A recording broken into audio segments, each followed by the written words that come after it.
Bienvenue dans ma cuisine, je suis Colette de Vegan Bio et aujourd'hui je vous propose des sandwichs. C'est une recette de Chérie Soria, vous savez que je fais souvent référence à elle parce que pour moi c'est mon mentor, toutes ses recettes sont formidables, toujours très bonnes.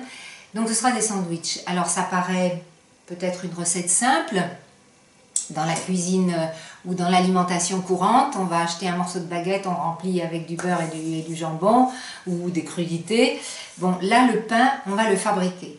Alors ces sandwichs sont bienvenus puisque on arrive en période estivale et souvent on peut aller pique-niquer, enfin on aime transporter des choses faciles à manger, le sandwich est idéal.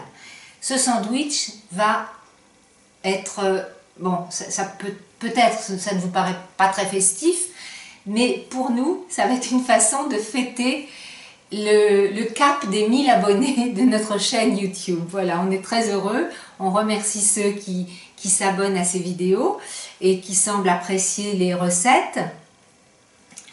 J'espère que vous en profiterez, que vous les mettrez en application, que vous les dégusterez. Et puis, continuer à profiter de nos vidéos. Maintenant, on a dépassé ce cap des 1000 durant le week-end. Voilà, alors on va peut-être, si on peut faire plus de recettes à cette occasion, on essaiera. On est un peu pris par le temps. Donc là, voilà, aujourd'hui, ça va être un pain aux oignons et aux olives pour réaliser ces petits sandwichs. Ce pain étant donné, ce sera des tranches, hein, bien sûr, dont vous pourrez conserver le surplus au congélateur. Comme ça, la prochaine fois, quand vous aurez envie de faire un sandwich, ce sera tout prêt, vous pourrez le sortir du congélateur. Donc voilà, maintenant je vais vous présenter juste les ingrédients. Après, il faudra s'attaquer à la fabrication.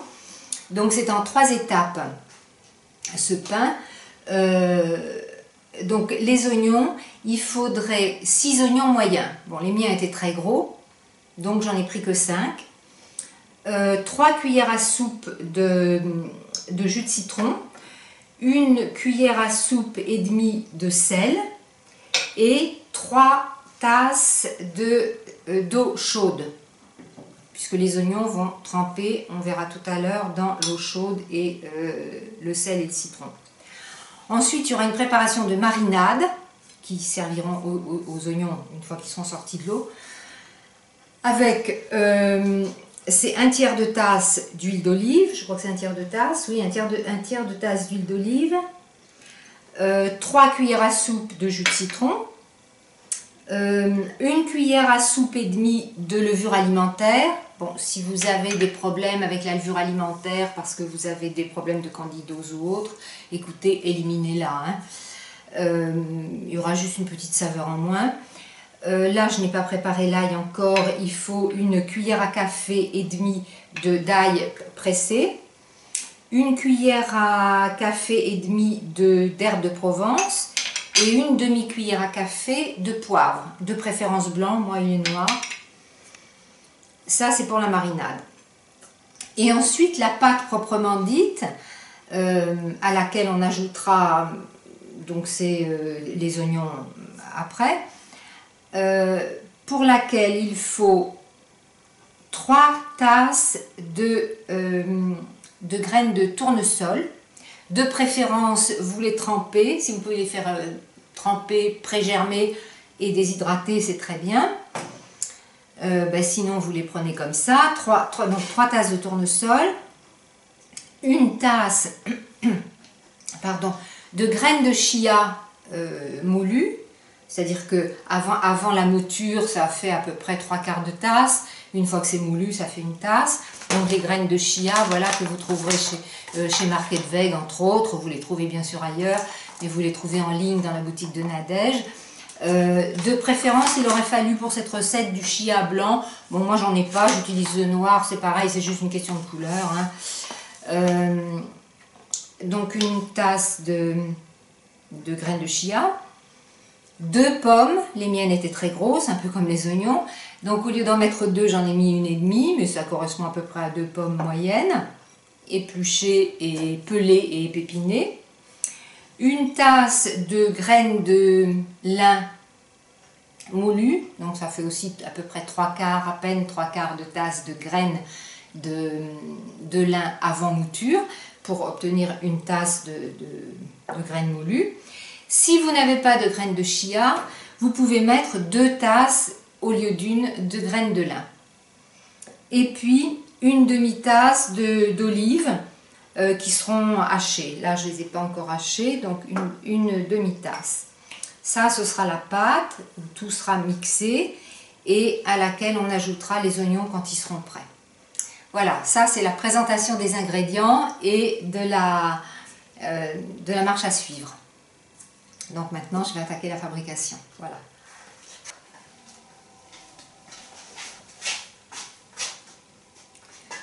Donc voilà, les oignons ont été hachés. Voilà, je les ai passés, bon si vous voulez les hacher à la main, vous pouvez les hacher à la main. Moi, je les ai passés dans le mixeur à la main S pour aller plus vite. Hein. Et je vais maintenant je vais mettre le jus de citron, donc on avait dit 3 cuillères à soupe. Et le sel, c'était une cuillère à café, une cuillère à soupe et demie. Et 3 tasses d'eau chaude. Bon, vous n'aurez pas fait bouillir, hein, vous faites juste chauffer. Alors ça les attendrit. Et surtout ça élimine aussi vous savez, les essences volatiles qui incommodent certaines personnes. Pour certaines personnes, pour l'ail c'est pareil d'ailleurs, elles pourraient peut-être mieux digérer l'oignon et l'ail si avant de les consommer ils étaient l'un et l'autre trempés un peu dans l'eau. Là on va les laisser environ une demi-heure trempés, voilà, dans le sel et le citron. Voilà, on laisse tremper ça et pendant ce temps je vais préparer la marinade. Voilà les ingrédients. Donc l'huile d'olive. Donc je vais faire la marinade. Je vais le faire dans le petit mixeur, ça suffira. J'ai pas besoin du grand. Alors là il y avait un tiers de tasse d'huile d'olive, donc voilà. 3 cuillères à soupe de jus de citron. Une cuillère à soupe et demie de levure alimentaire. Donc comme je vous ai dit, si vous avez des problèmes de candidose, il faudra peut-être mieux vous en passer. Enfin, c'est même conseillé. Là, une cuillère à café et demie, ça fait environ 3 gousses. Hein. 3 gousses d'ail écrasées. Une cuillère à café et demie d'herbes de Provence. Et une demi-cuillère à café de poivre. Voilà.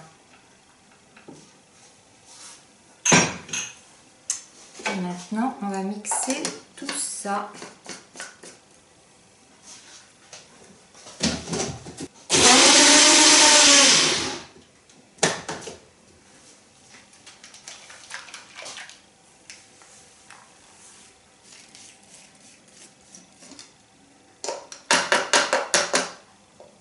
Voilà, la marinade est prête.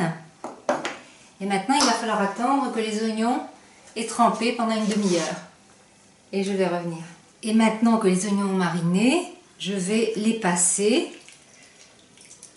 Voilà, si vous avez une plus grande passoire, j'avoue que c'est un peu mieux. Hein. Il faudrait bien les presser.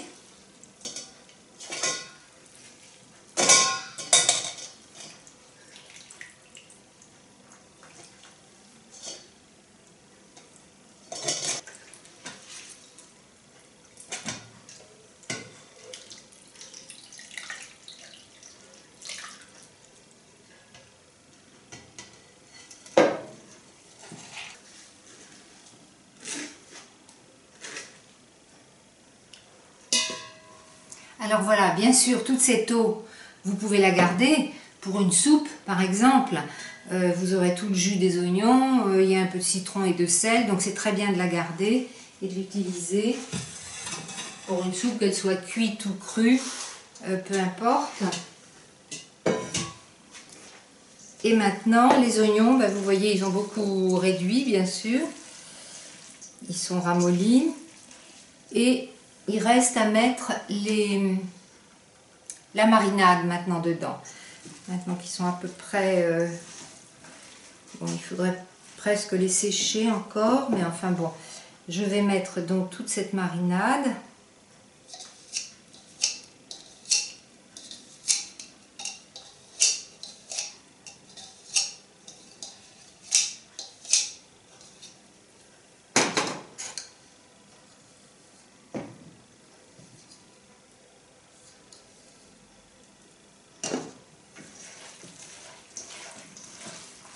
Bien mélanger. Voilà, et maintenant on les laisse dans la marinade pendant 2 à 3 heures pour que ces oignons s'imprègnent bien des parfums.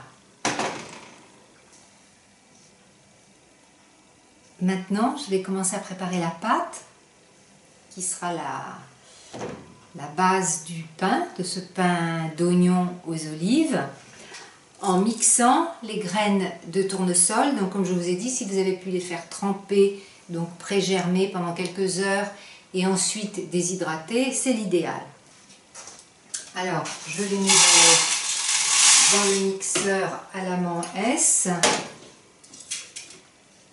et j'essaie d'en faire autant possible une poudre. Voilà.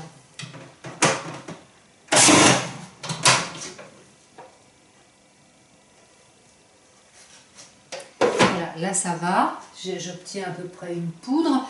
Maintenant je vais ajouter les pommes dedans, les pommes qui ont été grossièrement coupées.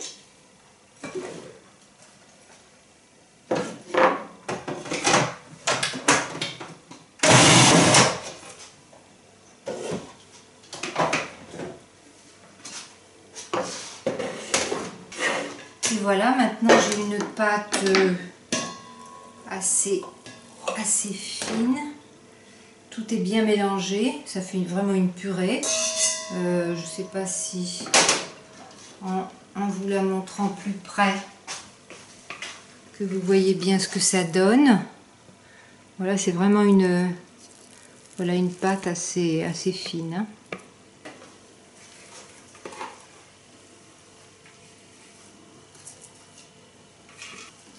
Voilà, la pâte donc est faite. Elle va attendre les oignons marinés, puisqu'on les laisse 2 ou 3 heures. Et puis après, on mettra les derniers ingrédients dedans. Alors maintenant, les oignons ont mariné dans la marinade qui a été faite tout à l'heure, pendant 3 heures environ. Vous pouvez les laisser plus. Alors on va filtrer cette marinade.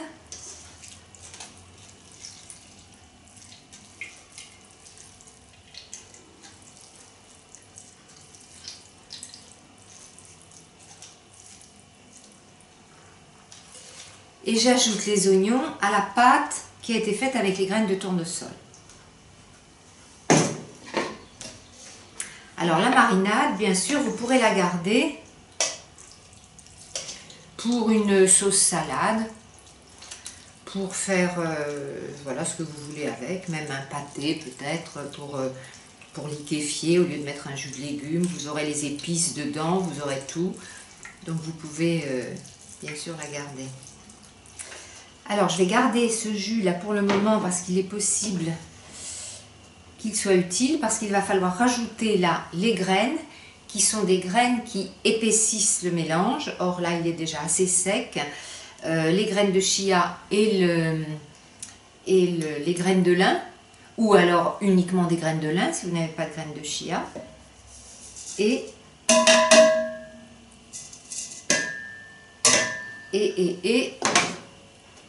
le romarin qui a été finement haché, enfin aussi finement que possible. Et maintenant il faut mélanger. Et à mon avis ça va être assez sec. Alors voilà, vous voyez la consistance. Bon non, c'est pas si sec que ça. Les oignons sont quand même très humide. Si vous voulez faciliter un peu l'étalage de la pâte tout à l'heure sur le plateau du déshydrateur, il vaut peut-être mieux rajouter un petit peu de la marinade. Alors si vous n'avez pas de déshydrateur, vous pouvez toujours essayer de le faire.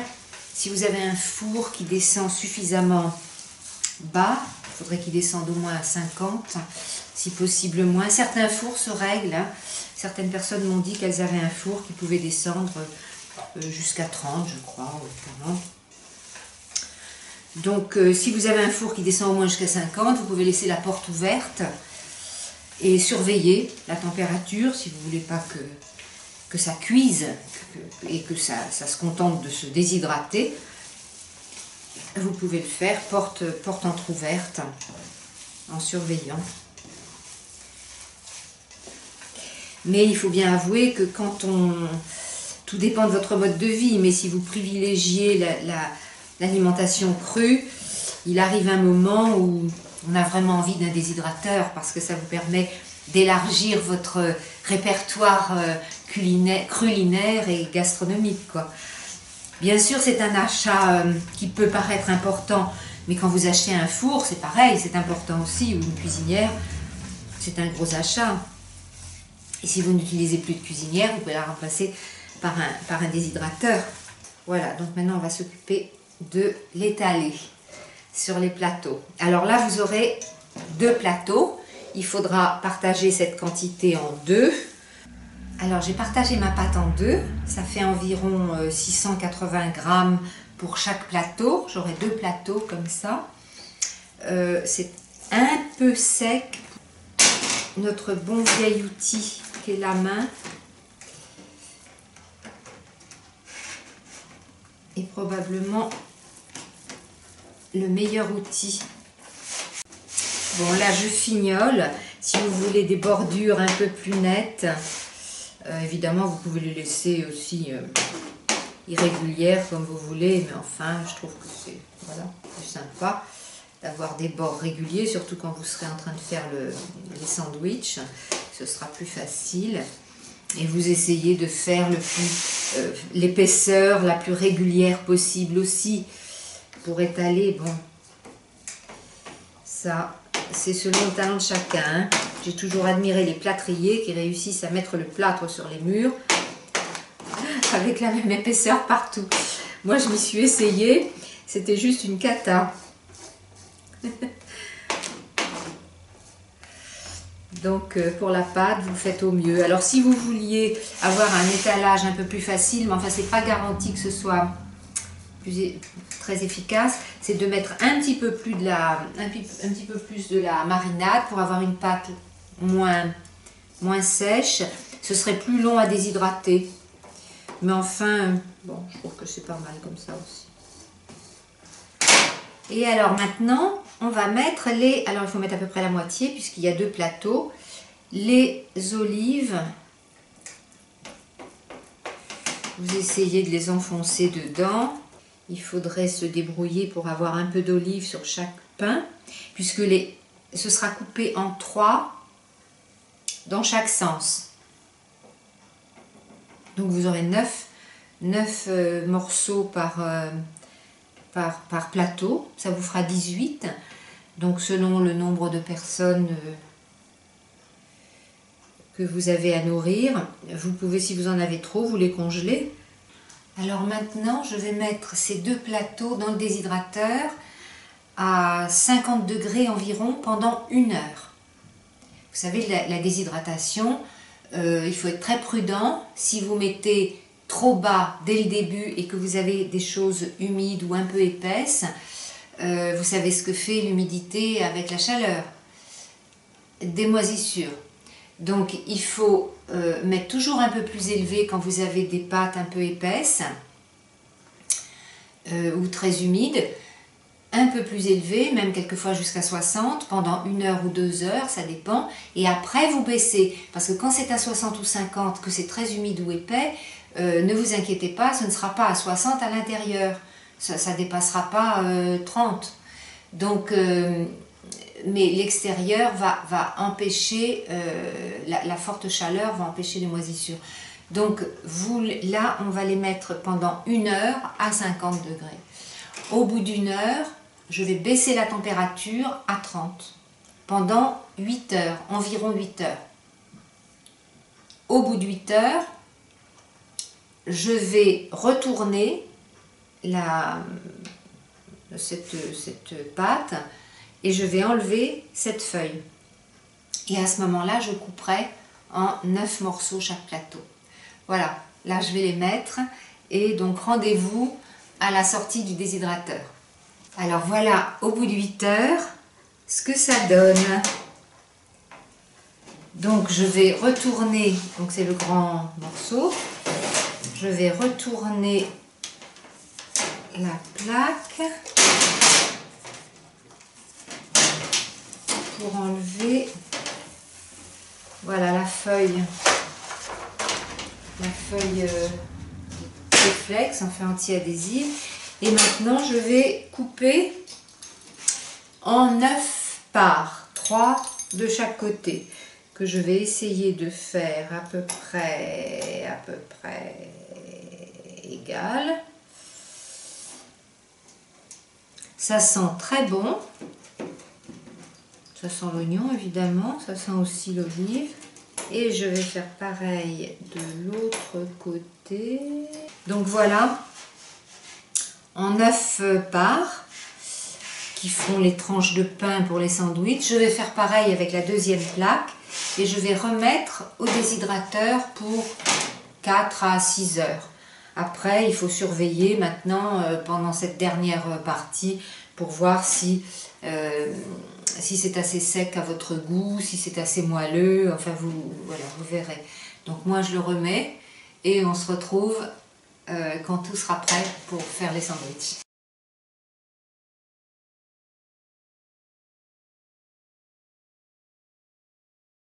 Maintenant, je vais vous proposer une recette de mayonnaise pour les fameux sandwichs que nous devons faire tout à l'heure avec le pain d'oignon aux olives. Alors ces mayonnaises, nous avons déjà une recette en vidéo, une recette de mayonnaise qui sera différente, qui est différente de celle que je vais faire là. Comme ça vous avez le choix.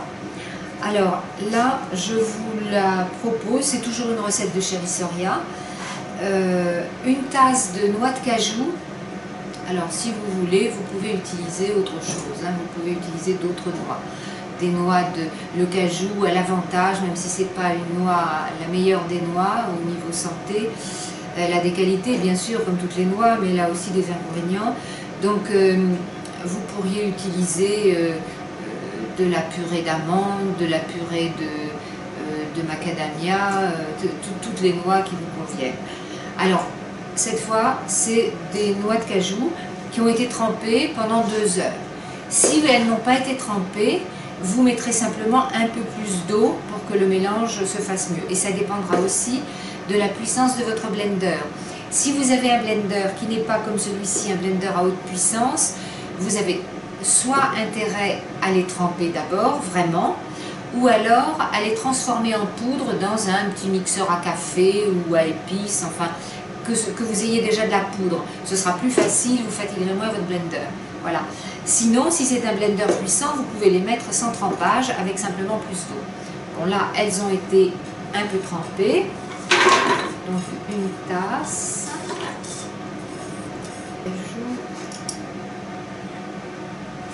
Un quart de tasse d'eau.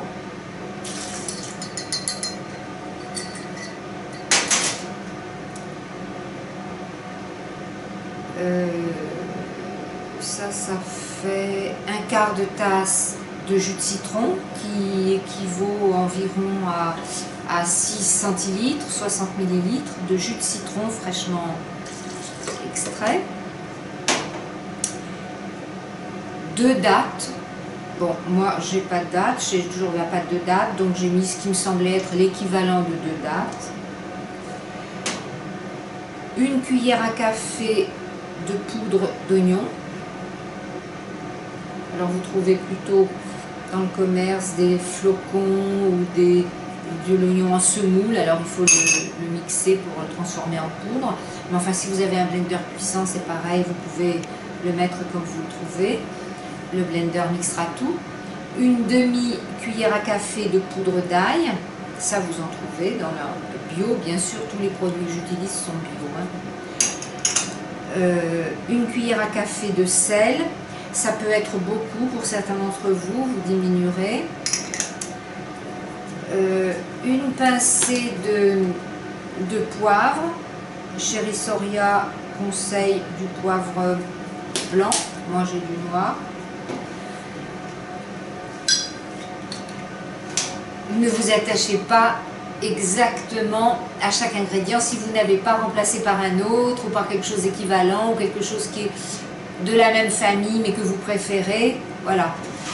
Alors là c'est pareil, il y a 2 cuillères à soupe d'huile d'olive. Bien sûr c'est de l'olive bio, bref, première pression à froid. 2 cuillères à soupe et 2 cuillères à soupe d'huile de lin. Alors l'huile de lin, c'est pareil, c'est pas obligatoire, vous pouvez mettre plus d'huile d'olive. L'huile de lin, c'est un apport d'oméga 3, voilà.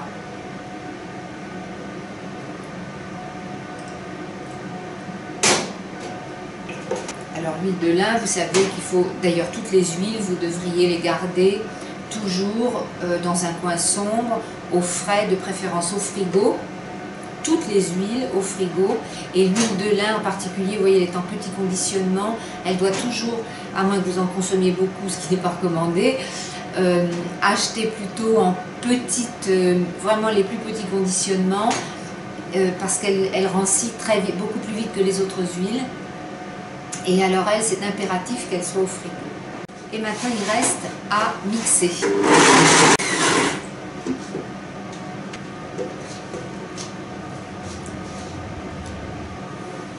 Donc c'est la première fois, je dois vous dire que c'est la première fois que je fais cette recette de mayonnaise. Moi je fais toujours la mienne, que j'adore.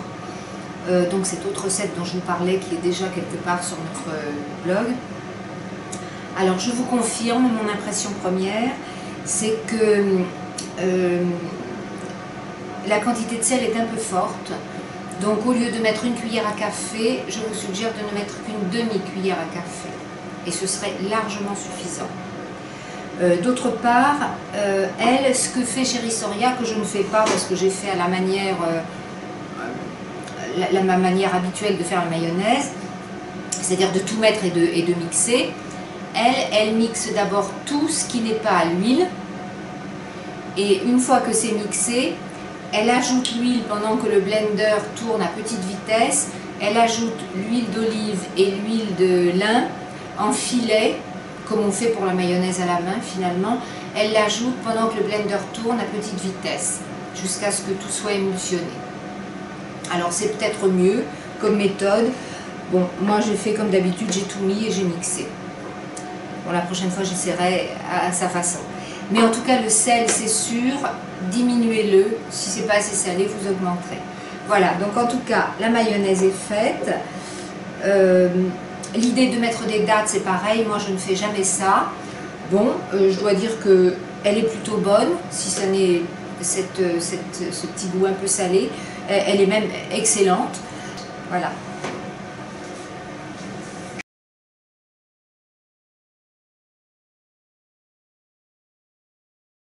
Me revoilà donc 4 heures plus tard. Le pain est prêt. Donc j'en prends 4, là ça peut faire pour 1 ou 2 personnes, ça dépend de votre appétit. On va mettre, ça c'est la mayonnaise que j'ai faite tout à l'heure. Alors donc voilà, celle-là je vais les mettre à l'envers pour avoir les olives dessus. Je mets des tranches d'avocat.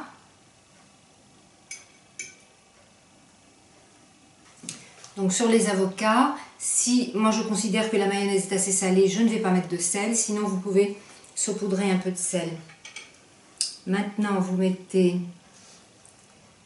les tomates. Alors les tomates, moi je n'avais que des petites tomates parce que c'est tout ce que j'ai trouvé en bio. L'idéal c'est évidemment d'avoir des grosses tomates et je ne connais pas exactement le nom des variétés. Mais vous savez qu'il y a des variétés qui sont très charnues, c'est-à-dire qu'il y a moins d'eau et de graines. Évidemment, c'est plus intéressant ces variétés qui sont moins aqueuses, donc qui ont moins d'eau et qui ont plus de chair. Et ça, on en trouve en bio, mais je ne sais plus le nom de ces variétés. Mais voilà, j'ai fait avec ce que j'avais. Voilà, sur les tomates, je vais mettre des oignons qui ont été coupés, comme vous voyez, très fins. On dit paper thin, fin comme du papier. Je me sers pour obtenir cette finesse, je me sers d'une mandoline. Voilà, pour ceux qui ne connaissent pas les mandolines, voilà ce que c'est. Vous réglez en fait l'épaisseur de la coupe avec les vis qui sont en dessous. Ça, c'est un petit ustensile qui ne coûte pas très cher. Sur internet, vous pouvez en trouver. Et voilà, et vous mettez ces petites rondelles. Évidemment, il faut aimer l'oignon, mais quand c'est coupé aussi fin, c'est beaucoup plus agréable. Vous le sentez discrètement à chaque bouchée et c'est beaucoup plus agréable qu'un gros morceau. Alors, vous pouvez mettre de la choucroute, mais moi, je vais mettre, c'est une forme de choucroute, c'est le kimchi que j'ai fait l'autre jour. Donc vous trouverez la vidéo et comme vous voyez en quelques jours, moi je suis très consommatrice, quand il y en a, il ne dure pas longtemps. Le bocal a sérieusement baissé, donc vous pouvez mettre de la choucroute avec du chou normal, ou autrement vous pouvez aussi utiliser le kimchi, sachant que le kimchi, celui-là a quand même une saveur particulière, il a un fort goût de gingembre. Bon, moi j'adore le gingembre, donc il n'y a pas de problème.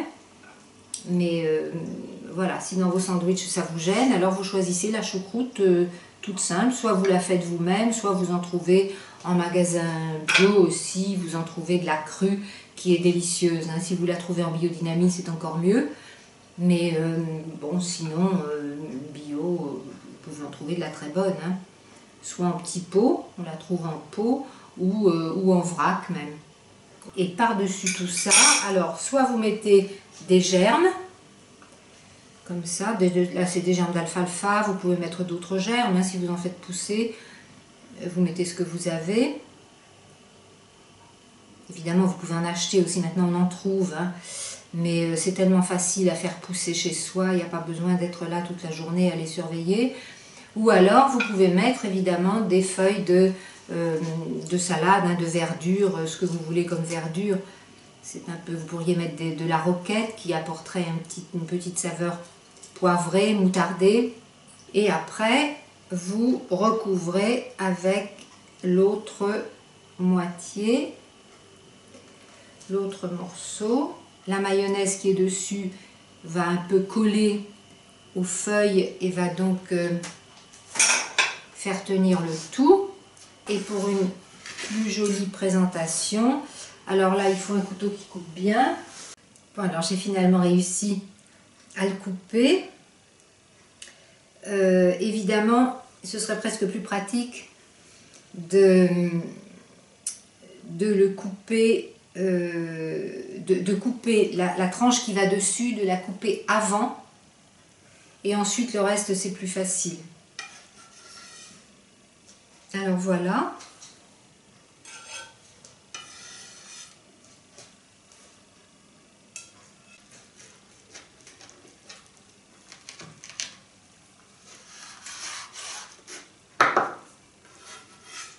Et voilà les sandwichs que vous pourrez emballer, soit manger évidemment à table, soit emballer pour le pique-nique.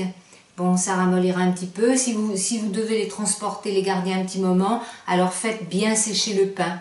Comme il va se ramollir un peu avec la mayonnaise, il vaut mieux que le pain soit très sec au départ. Voilà, ça dépend, tout dépend à comment vous le mangez, si vous le mangez juste après sa fabrication. Alors encore une fois, je vous souhaite bon appétit. Et puis après, vous mangerez les truffes avec des fraises, ce sera mieux.